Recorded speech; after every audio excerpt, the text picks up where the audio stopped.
Assalamu alaikum wa rahmatullahi wa barakatuh, chers frères et sœurs en islam. Puisse Allah nous guider vers le droit chemin et nous protéger des mauvaises influences qui nous détournent de sa lumière. Nous savons qu'Allah, dans sa sagesse infinie, nous a donné des signes clairs pour distinguer ceux qui nous approchent du bien de ceux qui nous entraînent vers le mal. Dans cette vidéo, nous allons découvrir ensemble 7 signes qui révèlent une personne maléfique selon l'islam. Avant de commencer, abonne-toi à notre chaîne Perspective du Coran. Active la cloche pour ne rien manquer et plonge avec nous dans ce voyage vers une vie pleine de bénédictions. Et commentez « Allah est puissant » pour proclamer sa grandeur et partager cette vérité avec le monde. As-tu déjà ressenti une énergie négative autour de quelqu'un? Une personne dont la présence seule te pèse, t'éloigne du bien et affaiblit ta foi. Ce sentiment n'est pas le fruit du hasard. En réalité, l'islam nous apprend à être vigilants face à ces influences insidieuses. Il existe des moments dans la vie où nous ressentons cette pression intérieure, comme un murmure silencieux mais insistant, nous invitant à remettre à plus tard les prières, à reporter la lecture du Coran ou à minimiser nos actes de piété. Ce murmure, souvent d'origine humaine, n'est autre que l'influence subtile de ceux qui cherchent à nous éloigner de notre foi, parfois sans même qu'ils en soient conscients. Leur rôle est en quelque sorte d'inviter à relâcher l'intensité de notre relation avec Allah de manière progressive, presque imperceptible. Pense à ces conversations où on te dit « Pourquoi ne pas sauter cette prière? Tu es fatigué aujourd'hui ou il fait tard ?» Ou encore cette question apparemment innocente « Tu ne veux pas plutôt regarder un film ce soir et reprendre ta lecture du Coran demain ?» Ces petites propositions, loin de paraître malveillantes en surface, sont en réalité des graines de doute, plantées subtilement dans ton cœur. Avec le temps, ces semences germent, et ton engagement se voit affaibli, te mettant à l'écart de la voie droite. Regarde comment ce genre d'attitude a été décrit dans le Coran. Dans Surat Al-Isra, Allah nous avertit clairement de l'influence néfaste de ceux qui cherchent à nous égarer, et incite par ta voix qui tu pourras d'entre eux. 17-64. Il est dit ici que cette influence, souvent invisible mais pourtant puissante, peut nous détourner du droit chemin. La pression sociale, ou parfois les simples paroles d'une personne bien intentionnée mais ignorante de la gravité de ses conseils, peuvent nous faire oublier l'importance des obligations religieuses. Derrière cette insistance à nous distraire des prières et des lectures du Coran se cache une réalité plus sombre. Ces actions, bien que parfois présentées comme inoffensives, sont des tentatives subtiles pour affaiblir notre lien avec Allah.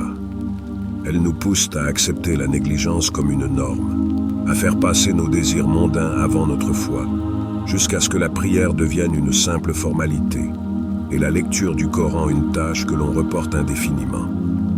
Mais ce n'est pas seulement la personne malveillante qui détourne ton attention, il y a aussi les petites voix en toi-même, ces pensées internes qui te disent « ce n'est pas grave ». Ça ne fera pas de différence. Ces voix peuvent être aussi puissantes que les murmures extérieurs, car elles viennent de ton propre cœur, et il est facile de se laisser convaincre de leur véracité. Toutefois, il faut se rappeler que chaque prière est un appel direct à Allah, chaque verset du Coran un éclair de sagesse divine. Écouter ces voix qui te poussent à négliger ce lien sacré, c'est permettre à cette influence de grandir dans ton cœur. Allah, dans sa sagesse infinie, nous a enseigné l'importance de la constance dans la prière, de l'engagement quotidien envers ses enseignements. Quand nous laissons les distractions du monde interférer, même dans les petites choses, nous risquons de perdre peu à peu cette connexion précieuse. Le danger réside dans le fait que ces petites faiblesses, non corrigées, finissent par s'ancrer dans nos vies, créant un vide spirituel qui s'élargit. Au fond, la vraie question n'est pas seulement pourquoi certains cherchent à nous éloigner des actes de dévotion, mais plutôt comment pouvons-nous protéger notre cœur de ces influences, qu'elles soient externes ou internes, afin de préserver notre lien constant avec Allah. L'une des manifestations les plus insidieuses de la malice humaine réside dans l'attitude moqueuse envers les valeurs islamiques. Cela commence souvent par des commentaires légers, des rires ou des remarques passées sous silence, mais ces petites moqueries portent en elles un poids lourd. Ce sont des gestes qui, sur le moment, semblent anodins, mais qui ont le pouvoir de miner la solidité de notre foi, en particulier lorsqu'elles touchent à des aspects fondamentaux de notre pratique religieuse.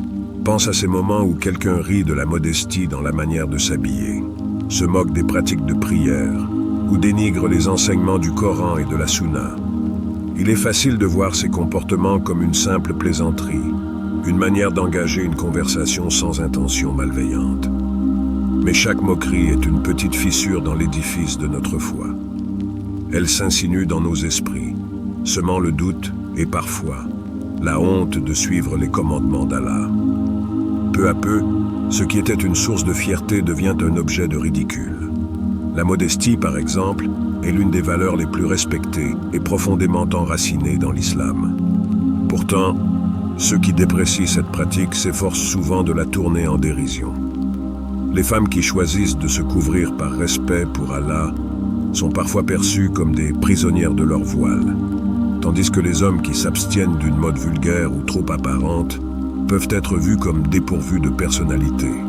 Mais ce mépris dénote une incompréhension fondamentale de la beauté et de la sagesse derrière ces pratiques, qui sont en réalité une forme de libération spirituelle. Se détourner de ces moqueries, c'est se rappeler que notre engagement envers Allah ne dépend pas des regards du monde, mais de la pureté de notre cœur et de nos intentions. Quant à la prière, cette connexion directe avec notre Créateur, elle n'est pas épargnée par les moqueries. Les personnes malicieuses ridiculisent parfois l'acte de s'arrêter pour prier, se moquant de ceux qui, par exemple, choisissent de prier en public, ou insistant sur la régularité des prières comme étant une obsession inutile. Pourtant, dans chaque raka, chaque mouvement et chaque parole, nous honorons Allah d'une manière incomparable. Mais la moquerie déforme cette beauté spirituelle, la réduisant à une simple contrainte. C'est là qu'intervient la sagesse du prophète, paix et salut sur lui, qui nous a enseigné que la foi est un bien précieux à renforcer chaque jour. Le croyant est celui qui renforce la foi, mais le pécheur la diminue. Hadith Sahih. La moquerie des valeurs islamiques a justement ce pouvoir de diminuer la foi. Elle en fait un objet de dérision jusqu'à ce que, par habitude, les personnes commencent à douter de la pertinence de leurs croyances. Ce processus est lent et discret, mais efficace. Le cœur du croyant, quand il est affecté par de telles moqueries, commence à se refroidir, et l'adoration qui était une source de pureté devient une simple routine, perdant ainsi son essence. Il est donc crucial de se rappeler que l'islam ne se réduit pas à une pratique extérieure, mais qu'il s'agit d'une révolution intérieure. Chaque acte de dévotion, aussi petit soit-il, a une valeur inestimable aux yeux d'Allah. Lorsque l'on se laisse toucher par les moqueries des autres, on court le risque de diluer cette valeur et de perdre de vue la beauté profonde des pratiques religieuses. Le défi réside dans notre capacité à résister à la tentation de la moquerie, à ne pas permettre aux paroles extérieures de déformer notre vision intérieure. Le véritable test ne réside pas seulement dans la manière dont nous répondons à ces moqueries, mais aussi dans la force de notre engagement à suivre les enseignements d'Allah sans nous laisser perturber par l'opinion des autres.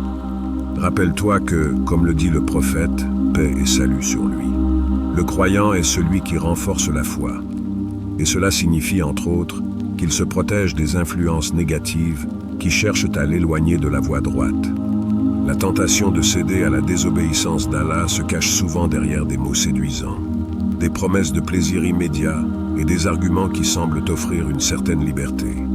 Une personne malveillante qui cherche à t'éloigner de la voie d'Allah aura cette capacité perverse de t'encourager à enfreindre les lois divines sous le prétexte de vivre pleinement ta vie. Elle te dira que les restrictions de la religion sont un fardeau, une entrave à ta liberté et à ta véritable épanouissement. Ces paroles t'encourageront à abandonner tes obligations religieuses, à faire des choix qui te sembleront plus naturels ou plus modernes, sans tenir compte des conséquences éternelles. Vis pleinement, entendras-tu peut-être. Fais ce qui te rend heureux ici et maintenant. L'au-delà, c'est trop abstrait, c'est pour plus tard. Ce discours, certes séduisant pour le cœur en quête de satisfaction immédiate, ne fait qu'alimenter un piège dangereux. Cette vision de la vie met l'accent sur l'éphémère, sur les plaisirs temporaires de ce monde, tout en ignorant l'éternité de l'au-delà. La désobéissance, présentée comme une manière de goûter à la liberté, est en réalité une chaîne invisible mais bien réelle, qui emprisonne ton âme et te prive de la véritable paix. Souviens-toi que cette vie n'est pas un lieu de repos permanent, mais une épreuve. Allah nous a créés pour tester notre patience, notre fidélité et notre capacité à choisir le bien, même lorsque les tentations du monde semblent irrésistibles. Chaque acte, aussi petit soit-il, est noté. Chaque intention est observée. Lorsque tu choisis la voie de la désobéissance, tu ouvres la porte à une multitude d'illusions, te convainquant que tu es libre de vivre comme tu l'entends. Mais en réalité, tu t'éloignes de la véritable liberté, celle qui réside dans la soumission à Allah. Allah nous avertit clairement dans le Coran à travers des versets comme celui de Sourate Al-Baqarah. Le diable vous incite à l'immoralité et à l'injustice. 2:2, 6:8. Ce n'est pas simplement un appel à des actions mauvaises, mais un rappel que chaque incitation à la désobéissance vient du diable lui-même, qui cherche à nous égarer, à nous détourner du droit chemin. Ce n'est pas un hasard si les mauvais conseils sont souvent présentés sous un masque de bienveillance ou de modernité. L'insistance à vivre selon ses propres désirs, sans tenir compte des prescriptions divines, est une forme subtile de manipulation.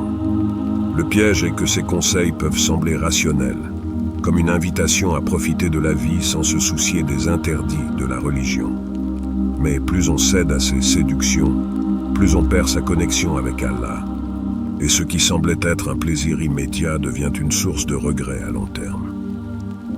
L'illusion d'une liberté totale, sans contrainte religieuse, est en réalité une forme de bondage spirituel. Rappelle-toi, chaque acte de désobéissance a une portée qui dépasse ce moment précis. Si nous choisissons de négliger nos prières, de succomber à des tentations qui vont à l'encontre des lois divines, nous ne faisons pas que compromettre notre bien-être immédiat, nous mettons en péril notre destinée éternelle. Chaque acte que nous posons est noté, et chaque pas que nous faisons loin d'Allah nous éloigne davantage de la paix et de la satisfaction véritable. Il est facile de se laisser séduire par le discours du monde, de penser que vivre pleinement signifie céder à chaque désir et oublier les responsabilités spirituelles. Mais la véritable liberté, celle qui conduit à l'épanouissement véritable, réside dans l'obéissance à Allah. Chaque sacrifice que nous faisons ici, chaque geste de soumission sincère, est une garantie d'un futur éternellement meilleur, là où le bonheur ne cessera jamais. Ainsi, lorsque la tentation de désobéir à Allah se présente sous un masque attrayant, souviens-toi de la vérité cachée. Le diable t'incite à l'immoralité et à l'injustice, non pas pour ton bien, mais pour te faire perdre ce qui est le plus précieux, ton lien avec Allah et ta place dans l'au-delà. L'un des pièges les plus subtils et dangereux dans lesquels une personne maléfique peut chercher à nous entraîner est l'utilisation déformée des enseignements religieux. Sous prétexte de justification islamique, elle manipule les paroles d'Allah et les hadiths du prophète, paix et salut sur lui, pour justifier des comportements qui sont en réalité contraires aux principes de l'islam. Cette technique de manipulation repose sur l'exploitation de demi-vérités, des vérités incomplètes ou sorties de leur contexte, dans le but de faire passer des idées fausses pour justes. Cela peut prendre différentes formes. Une citation du Coran ou un hadith qui, sorti de son contexte, semble légitimer une attitude ou une action qui, en réalité, va à l'encontre des enseignements d'Allah. Cette manipulation subtile crée un faux sentiment de sécurité, car la personne maléfique se sert d'un discours religieux pour justifier son égarement, masquant ainsi la vérité. Par exemple, elle pourrait citer un verset qui parle de la miséricorde d'Allah pour minimiser l'importance de la repentance ou de l'obéissance, en omettant de mentionner que la miséricorde divine ne s'applique qu'à ceux qui se tournent sincèrement vers lui, avec humilité et repentance. L'un des exemples les plus courants de cette manipulation est l'utilisation de certains versets qui parlent de la liberté de choix, tout en ignorant l'obligation d'agir conformément aux principes de l'islam. Il n'y a pas de contrainte en religion, Coran 2:256, pourrait être cité par ceux qui cherchent à justifier des comportements répréhensibles. Cependant, Ce verset n'implique pas que l'on soit libre de suivre nos désirs sans considération pour les lois divines. Il souligne simplement que personne ne peut être contraint à embrasser la foi. Mais cela ne signifie pas que tout acte ou toute conduite qui va à l'encontre des enseignements d'Allah soit permis. Une autre forme de manipulation est d'interpréter les hadiths de manière isolée, sans les replacer dans le contexte global des enseignements du prophète, paix et salut sur lui. Par exemple, certaines personnes pourraient citer un hadith qui parle de la générosité ou de la bienveillance envers les autres, en négligeant les nombreuses autres paroles du prophète, qui soulignent la nécessité de suivre les commandements d'Allah et de respecter les principes islamiques dans tous les aspects de la vie. Manipuler une parole du prophète pour justifier des actions contraires à l'islam revient à détourner la sagesse divine pour servir des désirs personnels. Le danger de cette manipulation réside dans le fait qu'elle semble, à première vue, légitime. Après tout, qui peut contester une citation du Coran ou un hadith? Mais l'islam nous enseigne que la vérité ne réside pas uniquement dans une citation isolée, mais dans la compréhension complète du contexte dans lequel elle a été révélée. Manipuler un verset ou un hadith sans cette compréhension conduit à une fausse interprétation, une forme d'égarement déguisée en vérité. Rappelons-nous que l'islam est une religion de complétude et d'équilibre. Les enseignements d'Allah et du prophète, paix et salut sur lui, ne peuvent pas être pris séparément, sans prendre en compte leur contexte historique, social et spirituel. Le Coran et la Sunna ne sont pas des outils pour justifier des actions personnelles basées sur nos désirs, mais des guides divins destinés à nous orienter vers la vérité et la justice, tout en équilibrant nos droits et nos responsabilités. Ainsi, lorsque tu rencontres des personnes qui utilisent les versets du Coran ou les hadiths pour justifier des comportements qui semblent en contradiction avec l'islam, souviens-toi de la sagesse que nous enseigne le Coran. Ne vous approchez pas de l'injustice, car l'injustice sera source de mal et d'égarement. Coran 2:190. Le vrai croyant est celui qui cherche à comprendre la parole d'Allah dans son intégralité, en prenant soin de ne jamais trahir son sens profond pour satisfaire ses propres désirs. La vérité, bien que parfois difficile à accepter, est toujours celle qui nous rapproche de la vérité divine et de la paix intérieure. L'une des tactiques les plus destructrices qu'une personne malveillante utilise pour égarer les croyants est la propagation des rumeurs et de la discorde. Cette personne sème des mensonges, colporte des fausses informations et crée des divisions entre les individus, qu'ils soient proches ou même membres de la même communauté. Les rumeurs ne sont pas simplement des paroles sans importance. Elles sont des armes puissantes qui détruisent des relations, divisent des cœurs et fragilisent la paix sociale. Et tout cela, souvent, sous le masque de la bonne intention, de l'innocence ou de l'apparente préoccupation.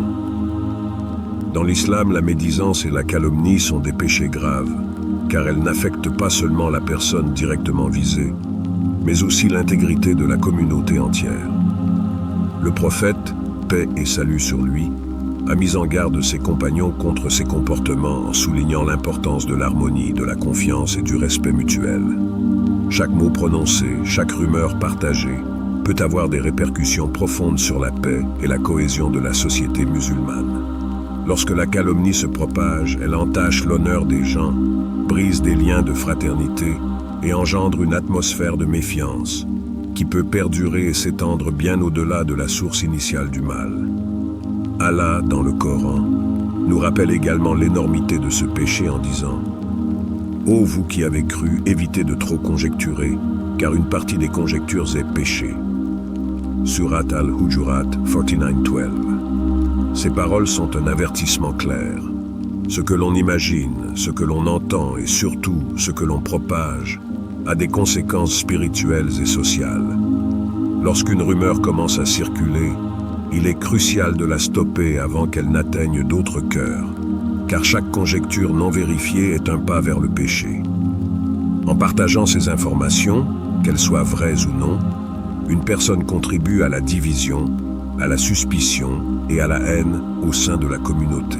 Les personnes malveillantes qui cherchent à semer la discorde font souvent leur travail en douceur. Elles ne viennent pas directement attaquer, mais plutôt en lançant des insinuations, des petits mots, des questions ambiguës qui au départ peuvent te sembler inoffensifs. Pourtant, chaque petit détail qu'elles répandent est une graine de doute plantée dans l'esprit des autres. En semant ces doutes, elles provoquent une séparation progressive, isolant ceux qui étaient autrefois proches et amis. Parfois, ces divisions se produisent tellement lentement que personne ne se rend compte de l'ampleur du mal qu'elles ont créé jusqu'à ce qu'il soit trop tard. Le prophète, paix et salut sur lui, a aussi averti ses compagnons en disant que celui qui propage la médisance sera comme celui qui mange la chair de son frère mort. Une image puissante pour décrire la gravité du mal qu'un tel acte cause à l'individu visé. Chaque mot malveillant, chaque rumeur propagée est une atteinte à l'honneur et à la dignité d'autrui. De plus, celui qui écoute sans chercher à vérifier, celui qui se laisse emporter par ces rumeurs, devient également complice de cette œuvre destructrice. L'islam ne prône pas la perfection chez l'humain, mais il appelle chaque croyant à une conscience accrue des effets de ses paroles et de ses actions. Chaque parole est pesée, chaque rumeur a un impact. C'est pourquoi, avant de parler ou de croire ce que l'on nous dit, nous devons nous rappeler que le croyant n'est pas celui qui répand le malheur ou qui divise. Au contraire, nous devons être des bâtisseurs de ponts, des réconciliateurs, des défenseurs de l'unité et de la paix dans nos communautés. La véritable force d'un musulman ne réside pas dans sa capacité à manipuler les autres ou à créer des divisions, mais dans son engagement à créer une société basée sur la vérité, la justice et l'amour du prochain. C'est dans ce climat de confiance et de respect mutuel que nous pouvons réellement refléter les valeurs de l'islam et suivre l'exemple du prophète, paix et salut sur lui, qui, malgré les calomnies qu'il a subies, a toujours cherché à renforcer les liens entre les croyants, à promouvoir la paix et à désarmer la haine.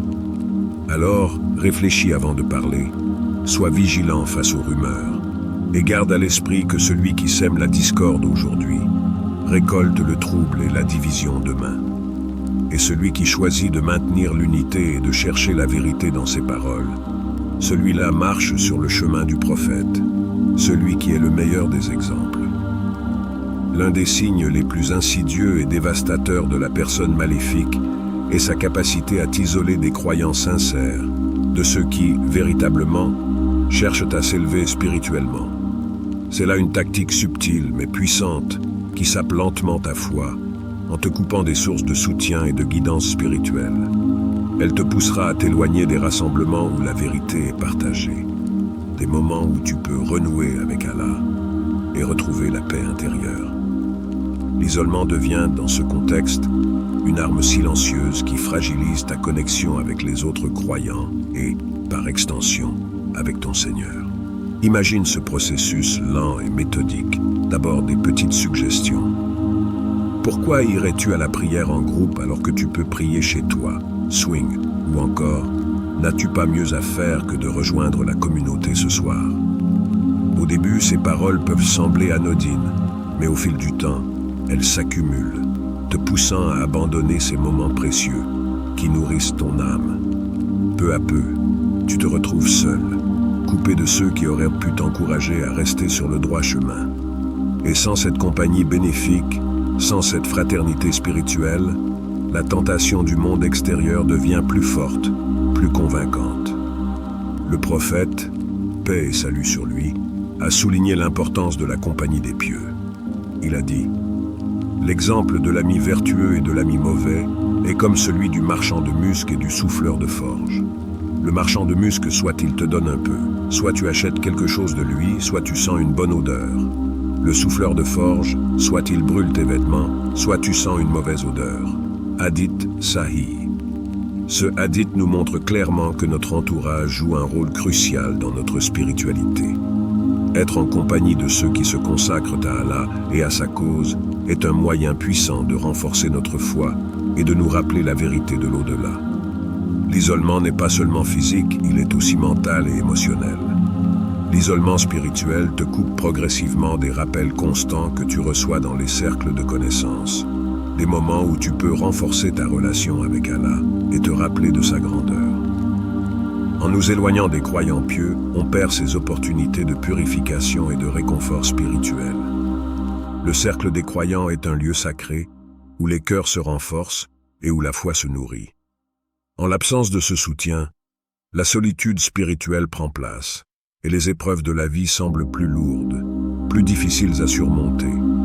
Il devient plus facile de succomber aux distractions du monde, de se perdre dans des plaisirs temporaires qui ne nourrissent ni l'âme ni le cœur. Le Coran nous rappelle que la vie de ce monde est éphémère et que la véritable réussite réside dans le lien avec Allah et avec les croyants.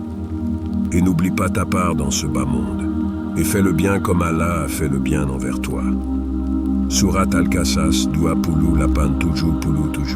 Ce discours, certes séduisant pour le cœur en quête de satisfaction immédiate, ne fait qu'alimenter un piège dangereux. Cette vision de la vie met l'accent sur l'éphémère, sur les plaisirs temporaires de ce monde, tout en ignorant l'éternité de l'au-delà. La désobéissance, présentée comme une manière de goûter à la liberté, est en réalité une chaîne invisible, mais bien réelle, qui emprisonne ton âme et te prive de la véritable paix. Souviens-toi que cette vie n'est pas un lieu de repos permanent, mais une épreuve. Allah nous a créés pour tester notre patience, notre fidélité et notre capacité à choisir le bien, même lorsque les tentations du monde semblent irrésistibles. Chaque acte, aussi petit soit-il, est noté, chaque intention est observée. Lorsque tu choisis la voie de la désobéissance, tu ouvres la porte à une multitude d'illusions, te convainquant que tu es libre de vivre comme tu l'entends. Mais en réalité, tu t'éloignes de la véritable liberté, celle qui réside dans la soumission à Allah. Allah nous avertit clairement dans le Coran à travers des versets comme celui de Surat Al-Baqarah. Le diable vous incite à l'immoralité et à l'injustice. 2:268. Ce n'est pas simplement un appel à des actions mauvaises, mais un rappel que chaque incitation à la désobéissance vient du diable lui-même, qui cherche à nous égarer, à nous détourner du droit chemin. Ce n'est pas un hasard si les mauvais conseils sont souvent présentés sous un masque de bienveillance ou de modernité. L'insistance à vivre selon ses propres désirs, sans tenir compte des prescriptions divines, est une forme subtile de manipulation. Le piège est que ces conseils peuvent sembler rationnels, comme une invitation à profiter de la vie sans se soucier des interdits de la religion. Mais plus on cède à ces séductions, plus on perd sa connexion avec Allah, et ce qui semblait être un plaisir immédiat devient une source de regret à long terme. L'illusion d'une liberté totale, sans contrainte religieuse, est en réalité une forme de bondage spirituel. Rappelle-toi, chaque acte de désobéissance a une portée qui dépasse ce moment précis. Si nous choisissons de négliger nos prières, de succomber à des tentations qui vont à l'encontre des lois divines, nous ne faisons pas que compromettre notre bien-être immédiat. Nous mettons en péril notre destinée éternelle. Chaque acte que nous posons est noté, et chaque pas que nous faisons loin d'Allah nous éloigne davantage de la paix et de la satisfaction véritable. Il est facile de se laisser séduire par le discours du monde, de penser que vivre pleinement signifie céder à chaque désir et oublier les responsabilités spirituelles. Mais la véritable liberté, celle qui conduit à l'épanouissement véritable, réside dans l'obéissance à Allah. Chaque sacrifice que nous faisons ici, chaque geste de soumission sincère, est une garantie d'un futur éternellement meilleur, là où le bonheur ne cessera jamais. Ainsi, lorsque la tentation de désobéir à Allah se présente sous un masque attrayant, souviens-toi de la vérité cachée. Le diable t'incite à l'immoralité et à l'injustice, non pas pour ton bien, mais pour te faire perdre ce qui est le plus précieux, ton lien avec Allah et ta place dans l'au-delà. L'un des pièges les plus subtils et dangereux dans lesquels une personne maléfique peut chercher à nous entraîner est l'utilisation déformée des enseignements religieux. Sous prétexte de justification islamique, elle manipule les paroles d'Allah et les hadiths du prophète, paix et salut sur lui, pour justifier des comportements qui sont en réalité contraires aux principes de l'islam. Cette technique de manipulation repose sur l'exploitation de demi-vérités, des vérités incomplètes ou sorties de leur contexte, dans le but de faire passer des idées fausses pour justes. Cela peut prendre différentes formes. Une citation du Coran ou un hadith qui, sorti de son contexte, semble légitimer une attitude ou une action qui, en réalité, va à l'encontre des enseignements d'Allah. Cette manipulation subtile crée un faux sentiment de sécurité, car la personne maléfique se sert d'un discours religieux pour justifier son égarement, masquant ainsi la vérité. Par exemple, elle pourrait citer un verset qui parle de la miséricorde d'Allah pour minimiser l'importance de la repentance ou de l'obéissance, en omettant de mentionner que la miséricorde divine ne s'applique qu'à ceux qui se tournent sincèrement vers lui, avec humilité et repentance. L'un des exemples les plus courants de cette manipulation est l'utilisation de certains versets qui parlent de la liberté de choix, tout en ignorant l'obligation d'agir conformément aux principes de l'islam. Il n'y a pas de contrainte en religion, Coran 2, 256, pourrait être cité par ceux qui cherchent à justifier des comportements répréhensibles. Cependant, ce verset n'implique pas que l'on soit libre de suivre nos désirs sans considération pour les lois divines. Il souligne simplement que personne ne peut être contraint à embrasser la foi, mais cela ne signifie pas que tout acte ou toute conduite qui va à l'encontre des enseignements d'Allah soit permis. Une autre forme de manipulation est d'interpréter les hadiths de manière isolée, sans les replacer dans le contexte global des enseignements du prophète, paix et salut sur lui. Par exemple, certaines personnes pourraient citer un hadith qui parle de la générosité ou de la bienveillance envers les autres, en négligeant les nombreuses autres paroles du prophète, qui soulignent la nécessité de suivre les commandements d'Allah et de respecter les principes islamiques dans tous les aspects de la vie. Manipuler une parole du prophète pour justifier des actions contraires à l'islam revient à détourner la sagesse divine pour servir des désirs personnels. Le danger de cette manipulation réside dans le fait qu'elle semble, à première vue, légitime. Après tout, qui peut contester une citation du Coran ou un hadith? Mais l'islam nous enseigne que la vérité ne réside pas uniquement dans une citation isolée, mais dans la compréhension complète du contexte dans lequel elle a été révélée. Manipuler un verset ou un hadith sans cette compréhension conduit à une fausse interprétation, une forme d'égarement déguisée en vérité. Rappelons-nous que l'islam est une religion de complétude et d'équilibre. Les enseignements d'Allah et du prophète, paix et salut sur lui, ne peuvent pas être pris séparément sans prendre en compte leur contexte historique, social et spirituel. Le Coran et la Sunna ne sont pas des outils pour justifier des actions personnelles basées sur nos désirs, mais des guides divins destinés à nous orienter vers la vérité et la justice, tout en équilibrant nos droits et nos responsabilités.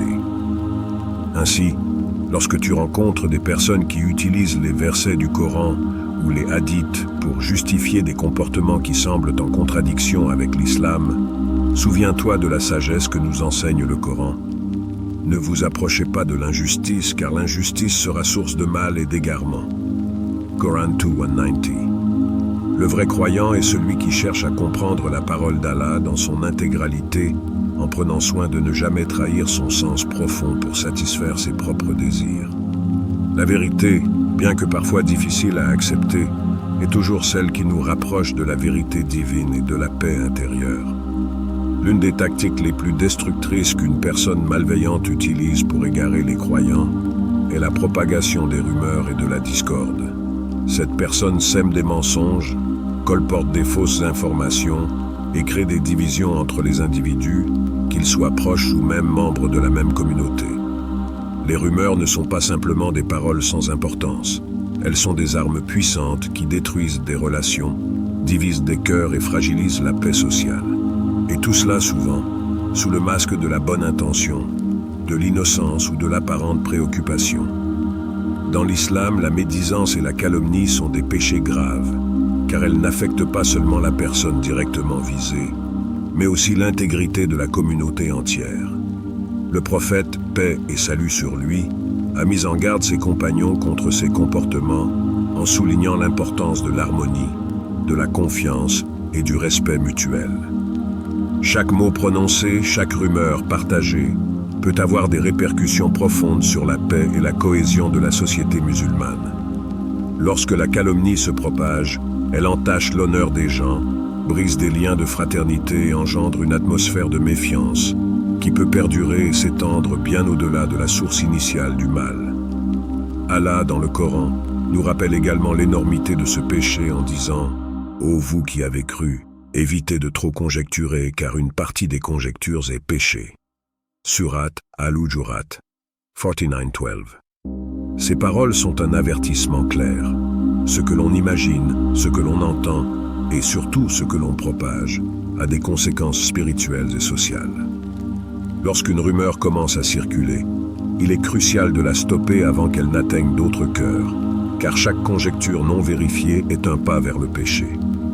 En partageant ces informations, qu'elles soient vraies ou non, une personne contribue à la division, à la suspicion et à la haine au sein de la communauté. Les personnes malveillantes qui cherchent à semer la discorde font souvent leur travail en douceur.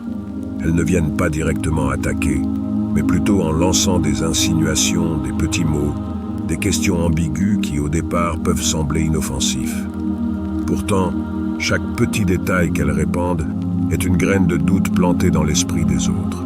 En semant ces doutes, elles provoquent une séparation progressive, isolant ceux qui étaient autrefois proches et amis. Parfois, ces divisions se produisent tellement lentement que personne ne se rend compte de l'ampleur du mal qu'elles ont créé jusqu'à ce qu'il soit trop tard. Le prophète, paix et salut sur lui, a aussi averti ses compagnons en disant que celui qui propage la médisance sera comme celui qui mange la chair de son frère mort. Une image puissante pour décrire la gravité du mal qu'un tel acte cause à l'individu visé. Chaque mot malveillant, chaque rumeur propagée est une atteinte à l'honneur et à la dignité d'autrui. De plus, celui qui écoute sans chercher à vérifier, celui qui se laisse emporter par ces rumeurs, devient également complice de cette œuvre destructrice. L'islam ne prône pas la perfection chez l'humain, mais il appelle chaque croyant à une conscience accrue des effets de ses paroles et de ses actions. Chaque parole est pesée, chaque rumeur a un impact. C'est pourquoi, avant de parler ou de croire ce que l'on nous dit, nous devons nous rappeler que le croyant n'est pas celui qui répand le malheur ou qui divise. Au contraire, nous devons être des bâtisseurs de ponts, des réconciliateurs, des défenseurs de l'unité et de la paix dans nos communautés. La véritable force d'un musulman ne réside pas dans sa capacité à manipuler les autres ou à créer des divisions, mais dans son engagement à créer une société basée sur la vérité, la justice et l'amour du prochain. C'est dans ce climat de confiance et de respect mutuel que nous pouvons réellement refléter les valeurs de l'islam et suivre l'exemple du prophète, paix et salut sur lui, qui, malgré les calomnies qu'il a subies, a toujours cherché à renforcer les liens entre les croyants, à promouvoir la paix et à désarmer la haine. Alors, réfléchis avant de parler, sois vigilant face aux rumeurs, et garde à l'esprit que celui qui sème la discorde aujourd'hui récolte le trouble et la division demain. Et celui qui choisit de maintenir l'unité et de chercher la vérité dans ses paroles, celui-là marche sur le chemin du prophète, celui qui est le meilleur des exemples.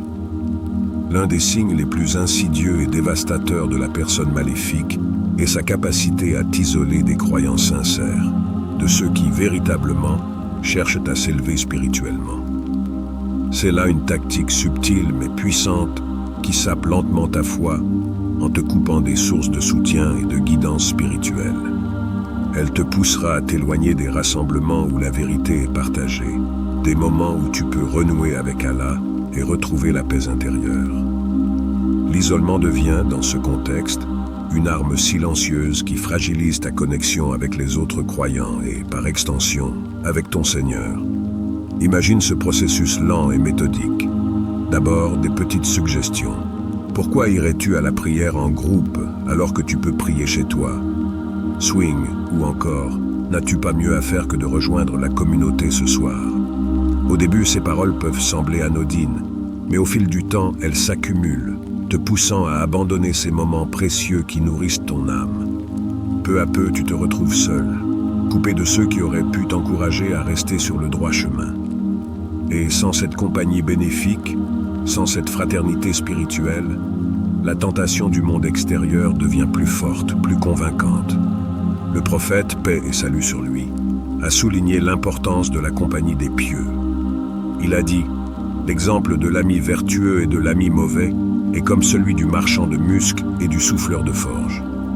Le marchand de musc, soit il te donne un peu, soit tu achètes quelque chose de lui, soit tu sens une bonne odeur. Le souffleur de forge, soit il brûle tes vêtements, soit tu sens une mauvaise odeur. » Hadith Sahih. Ce hadith nous montre clairement que notre entourage joue un rôle crucial dans notre spiritualité. Être en compagnie de ceux qui se consacrent à Allah et à sa cause est un moyen puissant de renforcer notre foi et de nous rappeler la vérité de l'au-delà. L'isolement n'est pas seulement physique, il est aussi mental et émotionnel. L'isolement spirituel te coupe progressivement des rappels constants que tu reçois dans les cercles de connaissances, des moments où tu peux renforcer ta relation avec Allah et te rappeler de sa grandeur.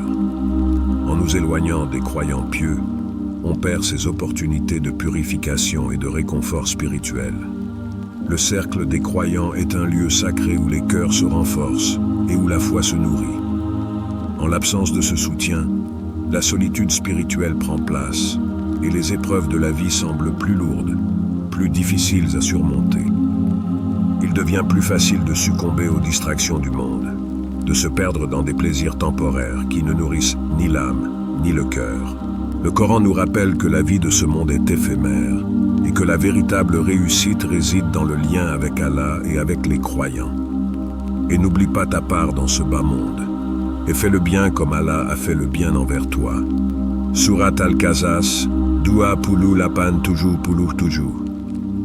Cette parole nous rappelle que, bien que les plaisirs de ce monde soient nombreux, notre priorité doit toujours être de renforcer notre relation avec Allah, et ce, en étant entouré des croyants qui nous rappellent constamment notre but ultime.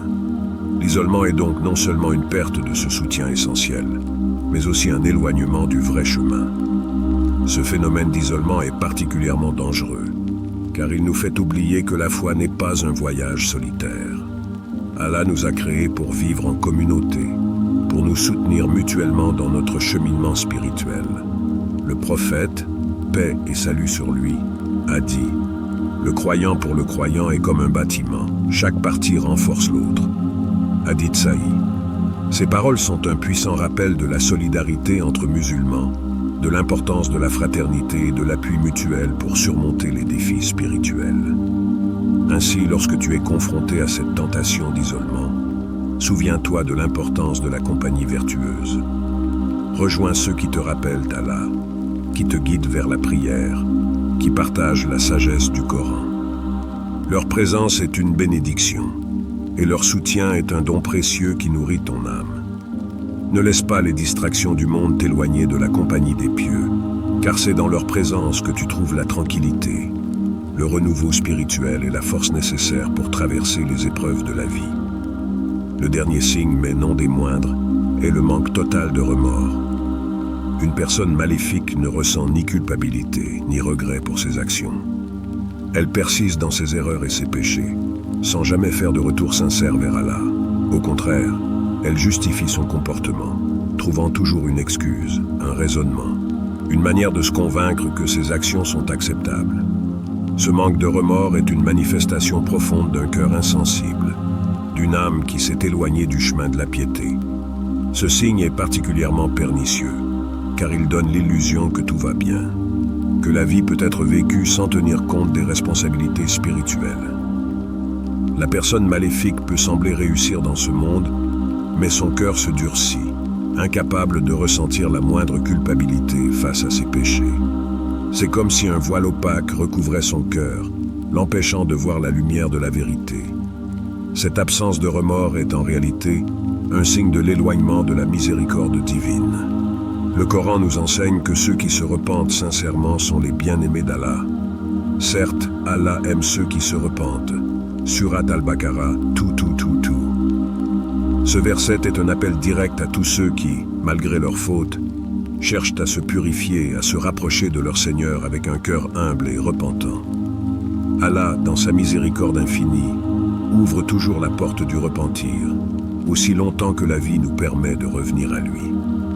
L'absence de remords, cependant, signifie que la personne ne perçoit plus la gravité de ses péchés, ne reconnaît plus ses erreurs, et par conséquent, elle se prive de la possibilité du pardon divin.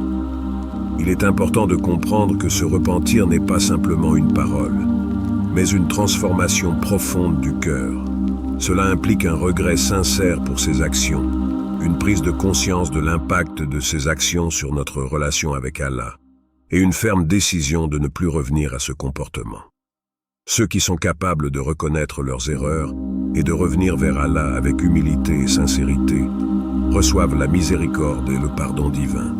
Allah a dit dans le Coran: « Et ceux qui, lorsqu'ils commettent une indécence ou se font du tort à eux-mêmes, se rappellent d'Allah et demandent pardon pour leurs péchés, et qui, sauf Allah, pardonne les péchés. » Surat Al-Imran 3135.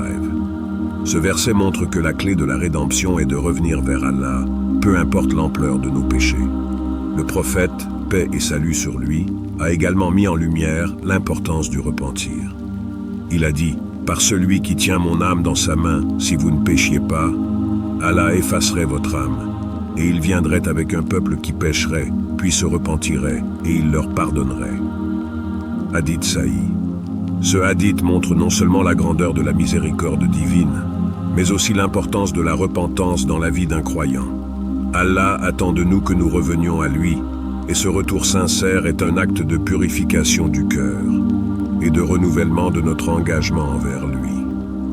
Pourtant, ceux qui ne ressentent aucune culpabilité, qui ne se remettent jamais en question, se laissent engloutir dans un cycle de péché et de justification. Cela devient un état de déconnexion spirituelle, un cercle vicieux où le cœur se ferme de plus en plus. Le remords est une lumière dans l'obscurité de nos erreurs, une lumière qui nous guide vers la repentance et la purification. Si cette lumière est éteinte, la personne est alors prise dans les ténèbres de l'ignorance et du péché.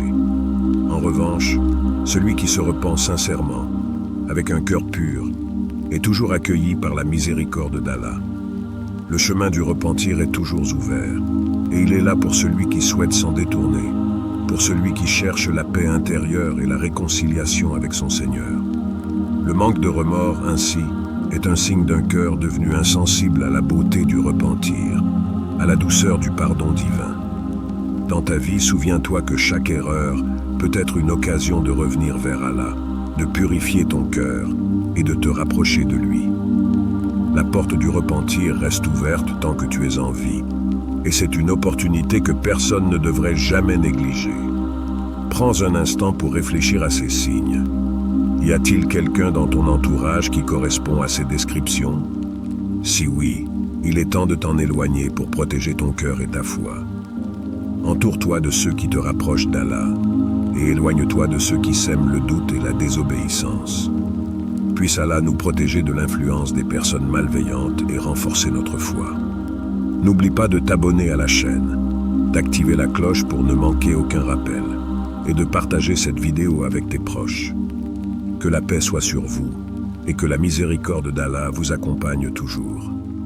Assurez-vous de rester connecté pour davantage de rappels qui illumineront votre chemin. Partage ta réponse dans les commentaires, et n'oublie pas de liker et de t'abonner à notre chaîne Perspective du Coran. Qu'Allah vous accorde la baraka dans chaque aspect de votre vie.